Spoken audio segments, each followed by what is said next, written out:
அந்த காடு இப்ப எந்த பக்கம் பார்த்தாலும் வெள்ளை வெள்ளையர்னு காய்ச்சி அடிச்சது. அதுக்கு காரணம் அந்த காட்டுல இப்ப பனிக்காலம் ஆரம்பிச்சதுதான். எப்பவும் பனிமழை பெஞ்சுக்கிட்டே இருந்தது.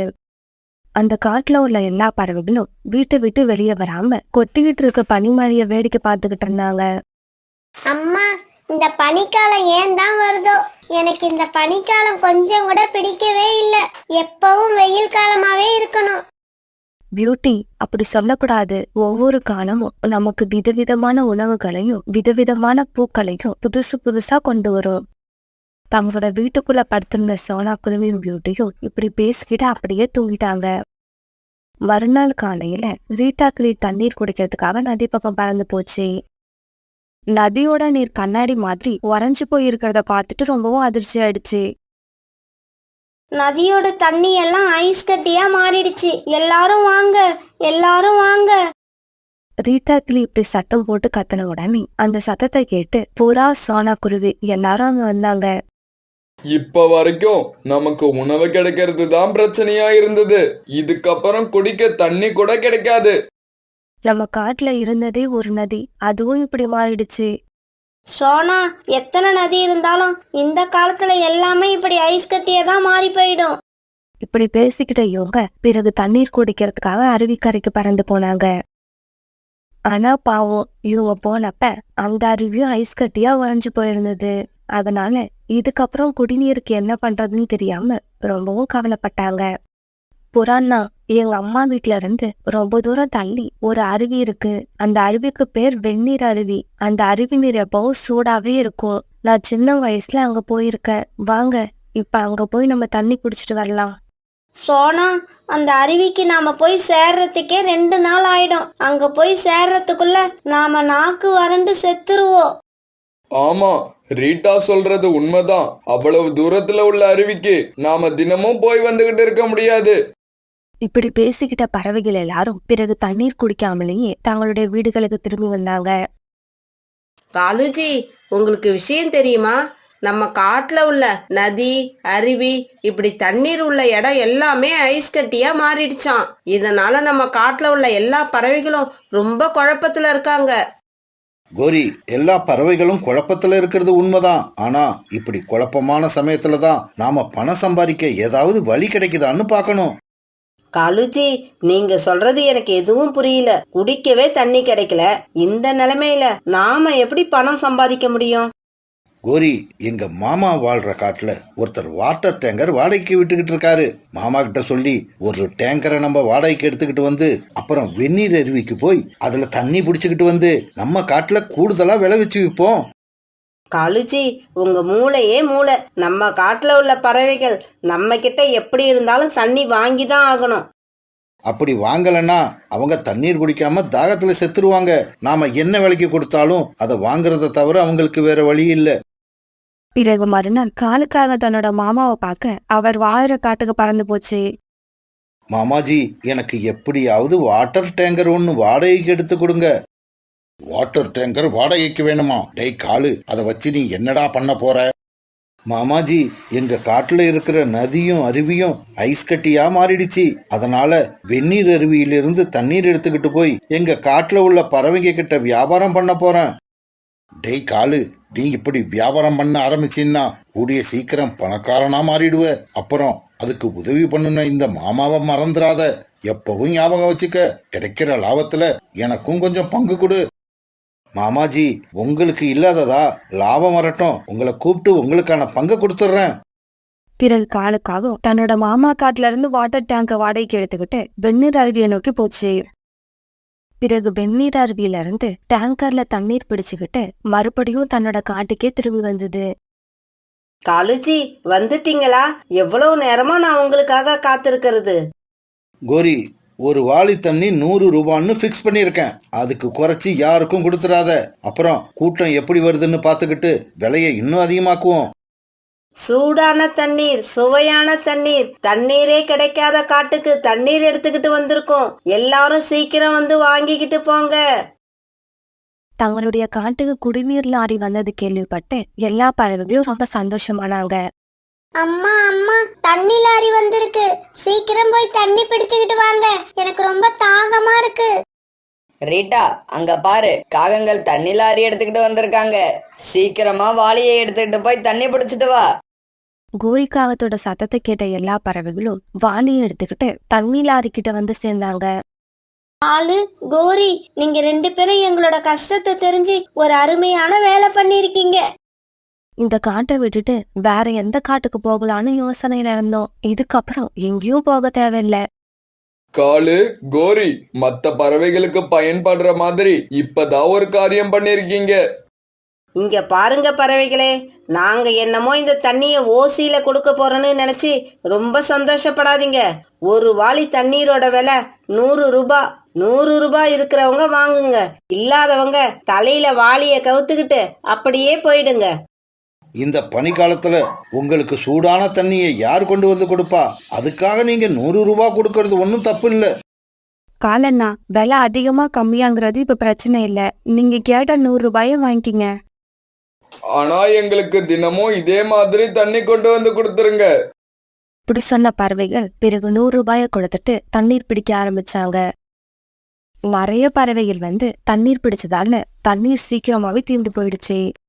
பிறகு தினமும் காலுக்காகவும் கோரிக்காகவும் இதே மாதிரி வெந்நீர் அருவிலிருந்து தண்ணீர் எடுத்துக்கிட்டு வந்து தங்களோட காட்டுல வியாபாரம் பண்ண ஆரம்பிச்சாங்க. அங்க உள்ள பறவைகளும் வேற எங்கேயும் தண்ணீர் கிடைக்காதால தினமும் இவங்க கிட்ட தண்ணீர் வாங்க ஆரம்பிச்சாங்க. இப்படியே சில நாட்கள் நகர்ந்துச்சு. காலுஜி, தினமும் வெந்நீர் அருவிக்கு நீங்க லாரியை எடுத்துக்கிட்டு போயிட்டு வர்றதால டீசல் தான் நிறைய செலவாகுது. பேசாம பக்கத்துல இருக்கிற மனிதர்களோட குடியிருப்பு பகுதியில ஒரு குளம் இருக்கு, நாளைக்கு அந்த குளத்துல இருந்து தண்ணி எடுத்துக்கிட்டு வாங்க. கோரி, அந்த குளத்து நீர் ரொம்பவும் அசுத்தமா இருக்கும், அதை பறவைகள் குடிக்க முடியாது. காலுஜி, தண்ணியே கிடைக்காத இந்த காலத்துல அழுக்கு தண்ணியாவது நல்ல தண்ணியாவது நான் சொல்றத செய்யுங்க, அப்பதான் நமக்கு டீசல் காசு மிச்சமாகும். அப்புறம் தண்ணி எடுத்துக்கிட்டு வர்றப்ப எனக்கு பிஸ்லரி வாட்டர் 4 பாட்டில் வாங்கிக்கிங்க. பிறகு காலுக்காகவும் அன்னைக்கு கோரிக்காகவும் சொன்னபடியே வெந்நீர் அருவிக்கு போகாம மனிதர்கள் வாழும் பகுதியில உள்ள குளத்துக்கு போய் தண்ணீர் பிடிச்சது. கோரி சொன்னதும் உண்மைதான். இந்த குளம் வீட்டுக்கு பக்கத்திலேயே இருக்கு. இங்க வந்து தண்ணீர் எடுத்துக்கிட்டு போனா தினமும் நமக்கு 1000 ரூபாய் மிச்சம் ஆகும். இப்படி யோசிச்ச காலுக்காகவும் பிறகு அந்த தண்ணி எடுத்துக்கிட்டு தன்னோட காட்டுக்கு போச்சு. கோரி, எனக்கு என்னமோ இன்னைக்கு தண்ணியில இருந்து ஒரு பேட் ஸ்மெல் வர்ற மாதிரி இருக்கு. அப்படியா?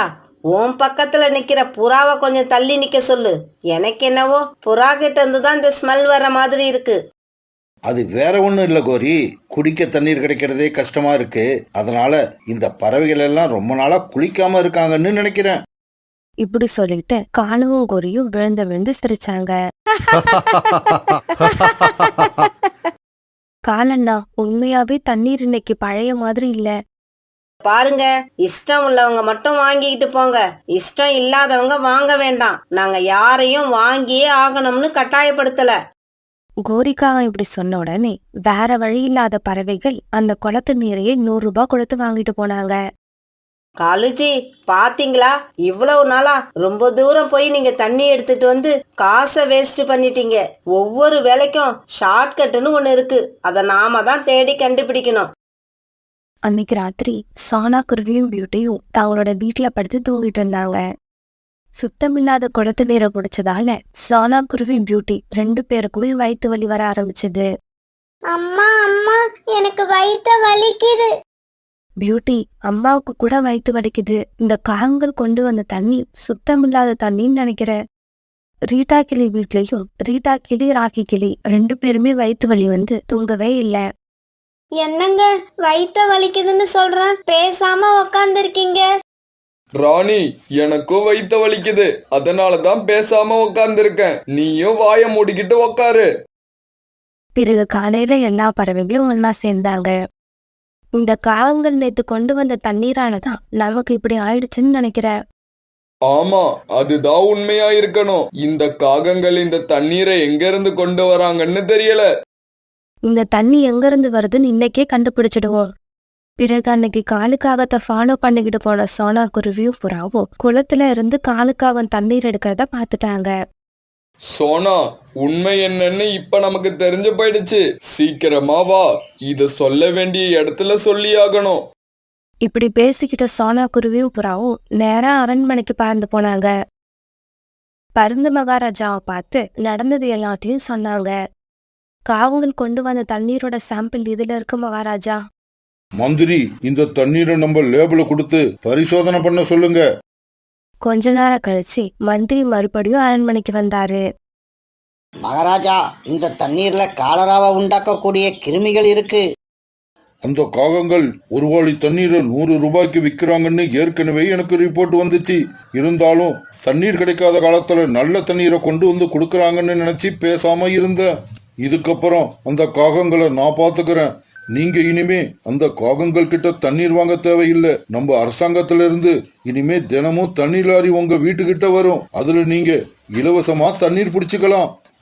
இது கேட்டுட்டு சோனா குருவியும் புறாவும் சந்தோஷமா அங்கிருந்து கிளம்புனாங்க. காலுஜி, என்ன இது?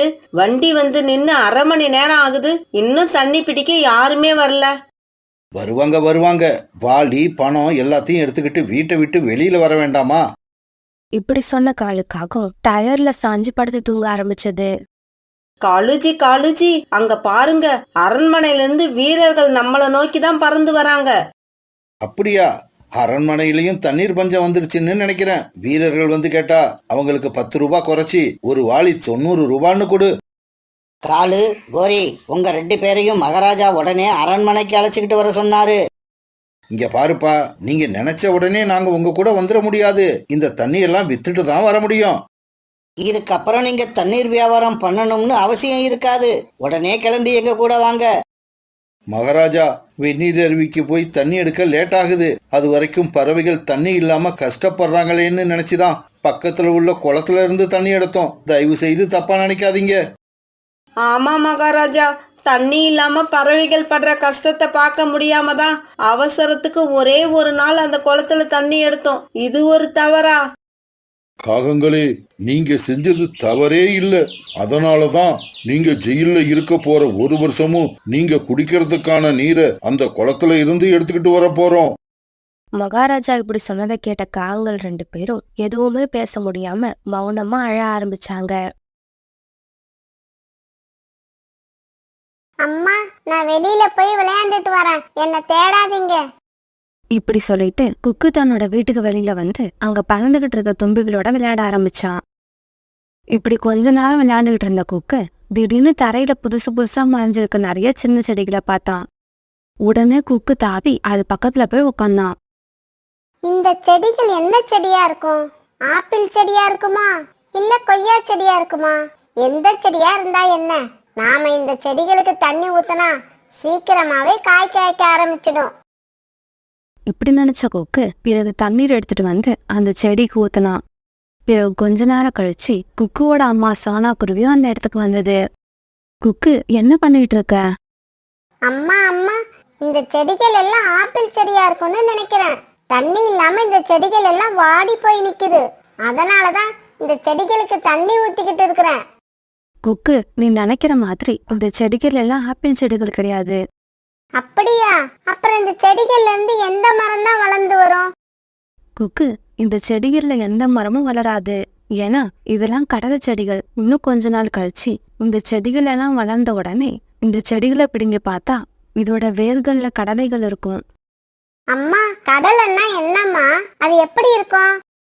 குக்கு, வேர்க்கடலை நம்ம உடம்புக்கு ரொம்ப நல்லது. அப்புறம் சாப்பிட அது ரொம்ப ருசியாவும் இருக்கும். அம்மா, அப்படின்னா நான் தினமும் இந்த எல்லா செடிகளுக்கும் தண்ணி ஊத்துறேன். பிறகு இந்த செடிகளோட வேர்கள்ல உள்ள வேர்க்கடலையை எடுத்து நானும் சாப்பிடுவேன். பிறகு தினமும் காலையில குக்கு தவறாம தான் வீட்டு பக்கத்துல இருந்த எல்லா கடலை செடிகளுக்கும் நீர் ஊத்திக்கிட்டே இருந்தான். சில நாட்கள் குக்குவோட அம்மாவும் குக்குவுக்கு உதவியா செடிகளுக்கு தண்ணீர் ஊத்துனாங்க. ஒரு நாள் சோனா குருவியும் குக்குவும் அந்த கடலை செடிகளுக்கு தண்ணீர் ஊத்திக்கிட்டு இருக்கும்போது காலுக்காக அங்க வந்தது. கடலை செடிகளுக்கு சோனாவும் குக்குவும் தண்ணீர் ஊத்திக்கிட்டு இருக்கத பார்த்து காலுக்காகத்துக்கு சிரிப்பு வந்தது. சோனா, குக்கு, உங்க 2 பேருக்கும் என்ன பைத்தியம் பிடிச்சிருச்சா? எதுக்கு தேவையில்லாம அந்த செடிகளுக்கு தண்ணீர் ஊத்துறீங்க? அந்த செடிகள்ல பூவும் பூக்காது, காயும் காய்க்காது. இந்த செடிகளுக்கு நீங்க தண்ணீர் ஊத்துறதால எந்த புண்ணியமும் இல்ல. காலண்ணா, நீங்க நினைக்கிற மாதிரி இது தேவையில்லாத செடி இல்ல. இது கடலை செடி. இந்த செடிகள்ல தான் கடலை காய்க்கும். அது ரொம்ப ருசியாவும் இருக்கும். என்னமோ போ சோனா, கடலையோ சுடலையோ அது காய்க்கிறப்ப நான் பாத்துக்கிறேன். நான் சொல்றது உங்க காதுல விழவே இல்லை. கடைசியா ஏமாற போறது நீயா இல்ல நானான்னு பாத்துருவோம். இப்படியே சில நாட்கள் நகர்ந்துச்சு. குக்கு, செடிகளெல்லாம் நல்லா விளைஞ்சு வந்திருக்கு. நாம நாளைக்கு இந்த செடிகளோட வேர்ல இருக்கிற கடலைகளை எல்லாத்தையும் தனியா எடுத்துடலாம்.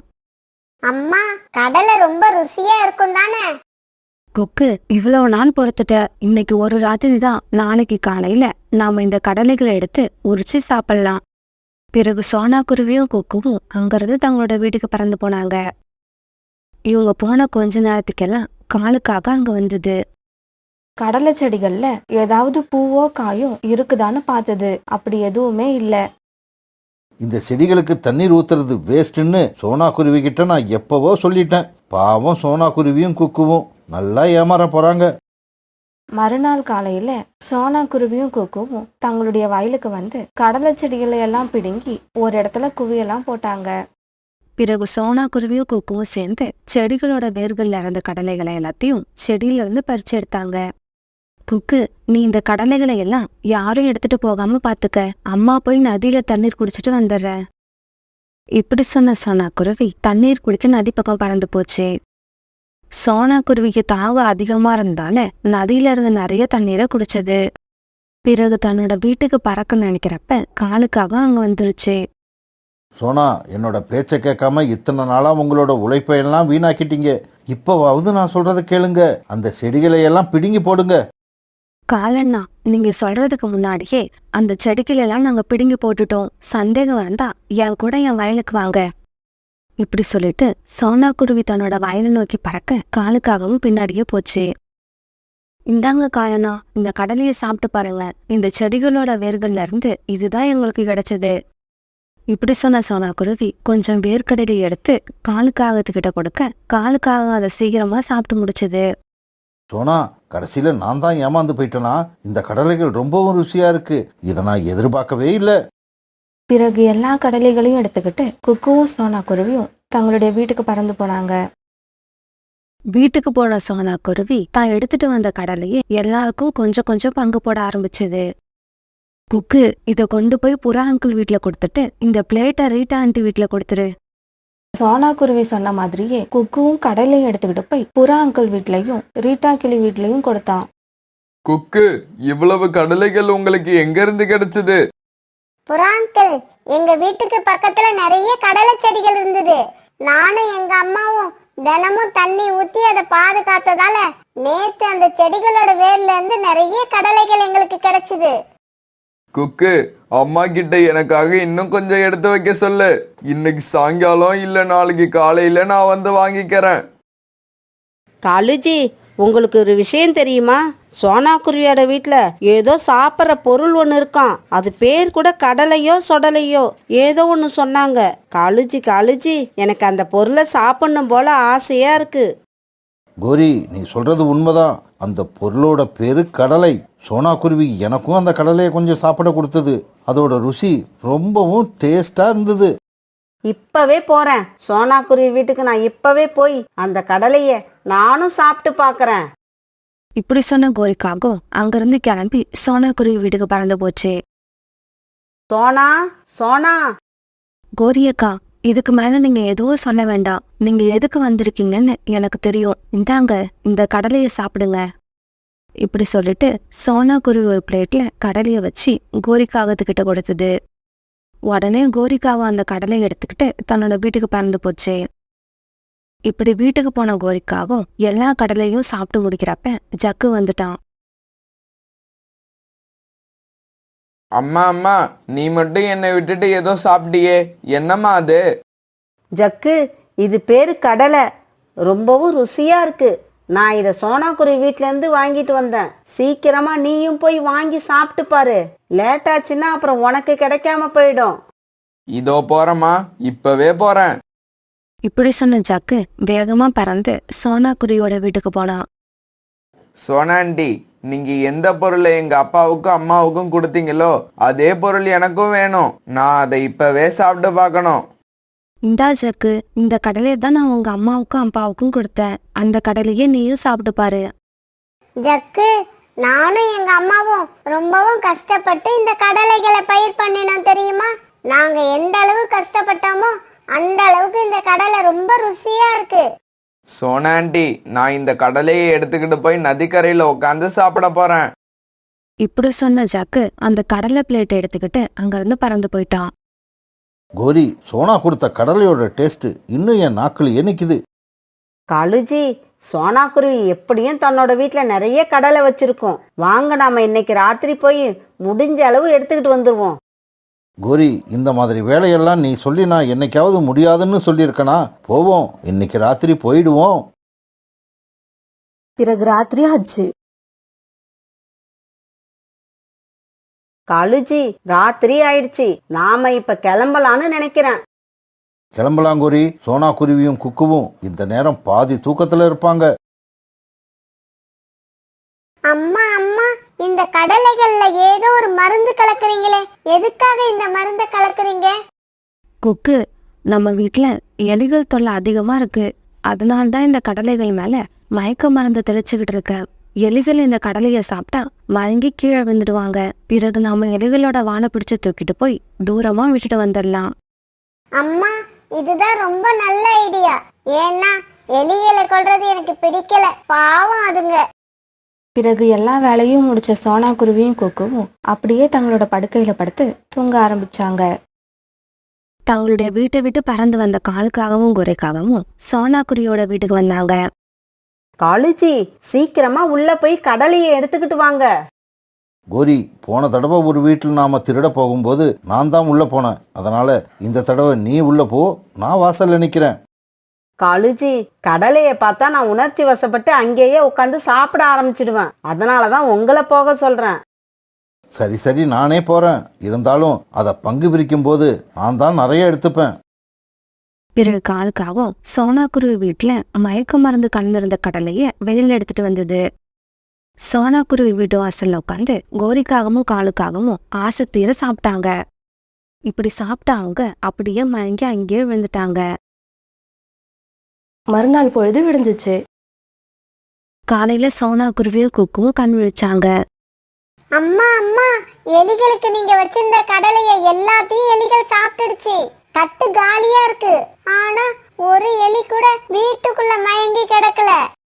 கொக்கு, மயக்க மருந்து சாப்பிட்ட எலி வீட்டுக்குள்ள மட்டும்தான் விழுந்து கிடக்கும்னு இல்ல, வீட்டை விட்டு வெளியில போய் கூட விழுந்து கிடக்கலாம். அம்மா இப்படி சொன்ன உடனே வீட்டு வாசலுக்கு போன கொக்கு இப்படி கத்த ஆரம்பிச்சான். அம்மா அம்மா, இங்க வந்து பாருங்க, சீக்கிரம் வாங்க. 2 பெரிய கருப்பு எலிகள் மயங்கி கிடக்குது. பிறகு யாரோ காகங்களோட முகத்துல தண்ணீர் தெளிச்சாங்க. உடனே காலுக்காகவும் குறிக்காகவும் அவசரமா எந்திரிச்சு உட்காந்தாங்க. கோரி, நாம எங்க இருக்கிறோம்? இவங்கெல்லாம் யாரு? அதுதாங்க எனக்கும் தெரியல. வீட்டுல படுத்து தூங்கிக்கிட்டு இருந்த நாம எப்படி இந்த இடத்துக்கு வந்தோம்? காலு, கோரி, நீங்க 2 பேரும் எப்படி இங்க வந்தீங்கன்னு நான் சொல்றேன், கேட்டுக்கோங்க. நேத்து ராத்திரி சோனா குருவி வீட்டுல இருந்த வேர்க்கடலையை திருடுறதுக்காக நீங்க 2 பேரும் சோனா குருவி வீட்டுக்கு வந்திருக்கீங்க. அந்த சமயத்துல சோனா எலிகளை பிடிக்கிறதுக்காக மயக்க மருந்து கலந்து வச்சிருந்த கடலையை எடுத்துக்கிட்டு போய் நீங்க 2 பேரும் சாப்பிட்டுட்டீங்க. இப்பதான் கொஞ்சம் கொஞ்சமா காலுக்காகத்துக்கும் கோரிக்காகத்துக்கும் ராத்திரி நம்ம சோனா குருவி வீட்டுல கடலை திருடுறதுக்காக வந்தோன்னு ஞாபகம் வந்துச்சு. ஐயையோ, எவ்வளவு கூட்டம் சேர்ந்துருச்சு. இவங்களுக்கெல்லாம் நம்ம கடலை திருட வந்தோங்கிறது தெரிஞ்சா நமக்கு எவ்வளவு அவமானமா இருக்கும். போச்சு, வேற மாதிரி மாத்த வேண்டியதுதான். பறவைகளே, நாங்க சோனா குருவி வீட்டுக்கு வந்தது, கடலையை தின்னது இதெல்லாம் உண்மைதான். இருந்தாலும் நாங்க கடலையை திருடுறதுக்காக வரல. கோரியக்கா, நீங்க செஞ்ச தப்பு எல்லாருக்கும் தெரிஞ்சு போயிடுச்சு. இப்பவாவது உண்மையை ஒத்துக்கோங்க, இல்லைன்னா நான் போலீஸ்க்கு ஃபோன் பண்ண வேண்டியிருக்கும். என்ன சொன்னா? யாரோ மாதிரி பேசுற. நல்லதோ கெட்டதோ நாம நமக்குள்ளேயே முடிச்சுப்போம். நீங்க சொன்ன மாதிரி நாங்க கடலை திருட வந்தோம்னே வச்சுக்கோங்க.